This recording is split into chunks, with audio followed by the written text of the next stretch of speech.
बनू में police station पर बारूद से भरी गाड़ी से हमला, 5 अफराद जाँ बहक। बनू में डोमेल पुलिस स्टेशन के गेट से खुदकश हमलावर ने बारूद से भरी गाड़ी टकरा दी। धमाके में 5 अफराद जाँ बहक, 18 जख्मी हो गए।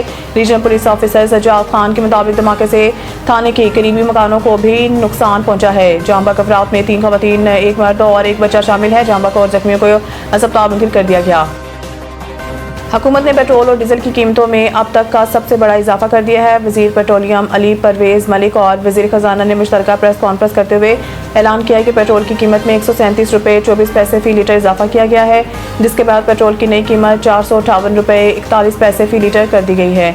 डीजल की कीमत 184 रुपये 49 पैसे फ़ी लीटर इजाफा किया गया है, जिसके बाद डीजल की नई कीमत 520 रुपये 35 पैसे मुकर्रर कर दी गई है। पेट्रोलियम मसनूआत की कीमतों में इजाफे का नोटिफिकेशन जारी कर दिया गया है। पेट्रोलियम मसनूआत की कीमतों में इजाफे का इतलाक आज रात 12 बजे से होगा। ज़राए के मुताबिक पेट्रोल पर लेवी पर 55 रुपये 24 पैसे फ़ी लीटर इजाफा किया गया है, जिसके बाद पेट्रोल पर लेवी 160 रुपये 61 पैसे फ़ी लीटर कर दी गई है।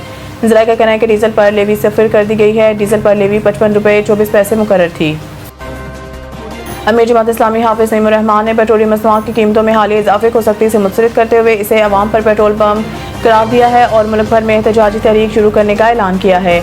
अपने बयान में हाफिज नईमुर रहमान का कहना था कि पेट्रोल की कीमत को 458 रुपये तक ले जाना जुल्म की इंतहा है, जिससे गरीब और मतवस्त तबका शदीद मुतासर हो रहा है। उन्होंने कहा कि बार बार कीमतों में इजाफा अवाम को जिंदा दरगोर करने के मुतरादिफ है। उन्होंने मज़ीद कहा कि हालिया इजाफे से बाइक सवार, डिलीवरी वर्कर्स, तलबा और मजदूर सबसे ज़्यादा मुतासर होंगे, जबकि हुकूमत अपनी अयाशियाँ कम करने को तैयार नहीं और महंगी गाड़ियों और जहाज़ों का बोझ अवाम पर डाल रही है। अमीर जमात इस्लामी ने हुकूमत पर तनकीद करते हुए कहा है कि पेट्रोलियम लेवी ख़त्म करने के बजाय मज़ीद टैक्सेस लगा दिए गए हैं, जबकि IMF के दबाव पर आकर अवाम को रिलीफ देने के बजाय मज़ीद मुश्किलात में धकेला जा रहा है। इनका कहना था कि IPPs को अरबों रुपये की अदायगियाँ जारी हैं और कैपेसिटी पेमेंट्स के नाम पर अवाम की जेबों पर डाका डाला जा रहा है। महकमा मौसमियात की जानिब से बताया गया है कि कराची में आज तेज़ बारिश का इम्कान नहीं, ताहम कुछ इलाकों में बूंदाबांदी हो सकती है। महकमा मौसमियात के मुताबिक कराची में आज मतलब जिसवी आबरूद रहने और कुछ इलाकों में हल्की बारिश और बूंदाबांदी का इम्कान है। महकमा मौसमियात ने बताया कि शहर में आज तेज़ बारिश का इम्कान नहीं, मगरबी हवाओं का सिलसिला जनूबी मशरिक की जानिब बढ़ा है। ये सिस्टम मुल्क के दीगर मुकामात पर 4 अप्रैल तक असरअंदाज रहेगा। मज़ीद बरान शहर के मुख्तलिफ इलाकों में रात के भी बारिश का सिलसिला जारी रहा, जबकि कहीं कहीं सैलाबारी भी रिपोर्ट हुई है। एयरपोर्ट, शाह फैसल, मलीर, गुलिस्तान, जौहर, लियाकताबाद, न्यू कराची, जहांगीर रोड, गुरु मंदिर, university road, northern bypass, garden, Sarjani town और औरंगी टाउन में भी बारिश रिकॉर्ड हुई है। बाज़ मुकामात पर बिजली की फराहमी मुअत्तल, जबकि गुलिस्तान जौहर में करंट लगने से एक शख्स जाँ बहक हो गया। यूँ 2 रोज़ में बारिश के दौरान हादसा से अमवात की तादाद 7 हो गई।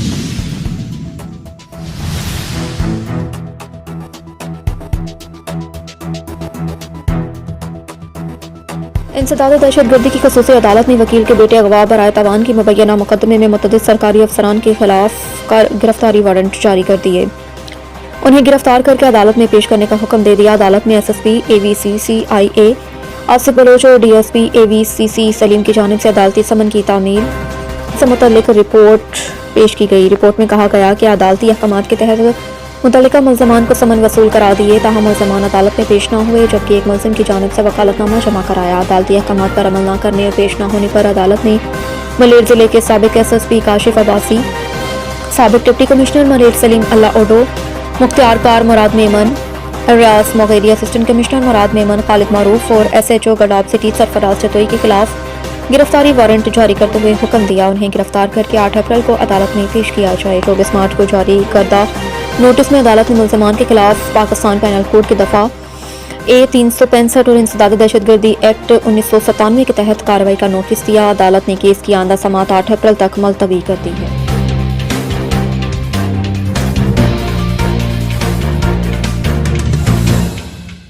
सिंध हाई कोर्ट आईनी बेंच ने असातिज़ा के टाइम स्केल खत्म करने और दी गई इजाफी महारात वापस लेने के खिलाफ दायर दरख्वास्त पर असातिज़ा की दरख्वास्त पर हुक्म इम्तना जारी कर दिया। अदालत ने असातिज़ा की तनख्वाहों और स्केल में कटौती न करने का हुक्म भी दिया। अदालत ने महकमा तालीम और ख़जाने से जवाब तलब कर लिया। अदालत ने दरख्वास्त की समात 20 अप्रैल तक मुलतवी कर दी। अदालत ने अपने हुक्म में कहा कि आइंदा समात तक असातिज़ा की तनख्वाह या पेंशन से किसी किस्म की जबरी वसूली न की जाए। एडवोकेट मुकेश कुमार ने बताया कि दरख्वास्त गुजार महकमा तालीम में रिटायर्ड और हाजिर सर्विस असातिज़ा हैं, ड्राइंग टीचर्स, वर्कर, इंस्ट्रक्टर, दीगर कैडर्स से मुतल्लिक ताल्लुक़ रखते हैं। मुतल्लिका असातिज़ा को सर्विस के दौरान क़वाइद व ज़वाबित के तहत तरक्की और अपग्रेडेशन दी गई। बरकत गुजार इखलाक अहमद चांद ने बताया, हुकूमत सिंध के टाइम स्केल पॉलिसी के मुताबिक ग्रेड 15 से 20 तक तनख्वाहें अदा की जाती हैं। महकमा फाइनेंस ने 21 जनवरी को खत लिखा था। महकमा खजाना ने इजाफी अदायगियों की वापसी की हिदायत जारी की। खत के बाद महकमा स्कूल एजुकेशन ने भी अमल दरामद का मरासला जारी किया, लेकिन सिर्फ इधर कैडर के असातिज़ा के साथ नाइंसाफ़ी हो रही है। SLT असातिज़ा को भी गजेटेड किया जा रहा है।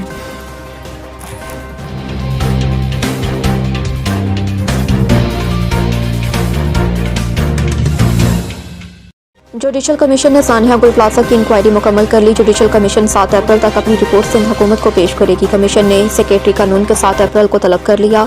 सेक्रेटरी कानून को नोटिस जारी कर दिया। Sindh tribunal of inquiry ordinance 1969 के सेक्शन 3 के तहत 10 फरवरी 2026 के गजट नोटिफिकेशन के जरिए इंक्वायरी कमीशन कायम किया गया। जुडिशल कमीशन के कयाम का मकसद गुल प्लाजा में लगने वाली आग की तहकीकात करना था। कमीशन को 8 हफ्तों की मुद्दत दी गई थी। कमीशन ने इंक्वायरी मुकम्मल कर ली, रिपोर्ट पेश करने को तैयार है। रिपोर्ट और तमाम रिकॉर्ड को बाकायदा सेलशुदा हालत में हुकूमत सिंध के हवाले किया जाएगा। रिपोर्ट को आवाम के सामने लाने या ना लाने का इख्तियार हुकूमत सिंध के पास होगा।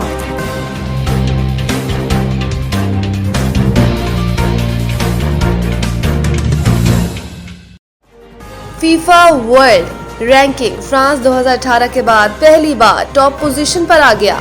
ताज़ा रैंकिंग में स्पेन दूसरे और अर्जेंटीना तीसरे नंबर पर चले गए, जबकि पुर्तगाल एक दर्जा तरक्की के बाद 5वें नंबर पर आ गया और ब्राजील 6ठे नंबर पर चला गया। इसके अलावा टॉप 50 में तुर्किया, आइवरी कोस्ट, स्वीडन और ट्यूनिस की तमाम नुमायां बेहतरी रही। वियतनाम 9 दर्जे तरक्की के साथ सबसे बड़ा जंप लगाने वाली टीम रही है, जबकि नेपाल और भूटान की पोजीशन पहले से बेहतर है। वर्ल्ड कप 2026 के लिए क्वालिफाई करने वाली 48 टीमों में से 37 टॉप 50 में शामिल हैं, जबकि इटली, डेनमार्क और नाइजीरिया टॉप 30 में होने के बावजूद वर्ल्ड कप 2026 से बाहर है। पाकिस्तान म्यांमार से शिकस्त खाकर तंजली के बाद रैंकिंग में 202वें नंबर पर पहुंच गया।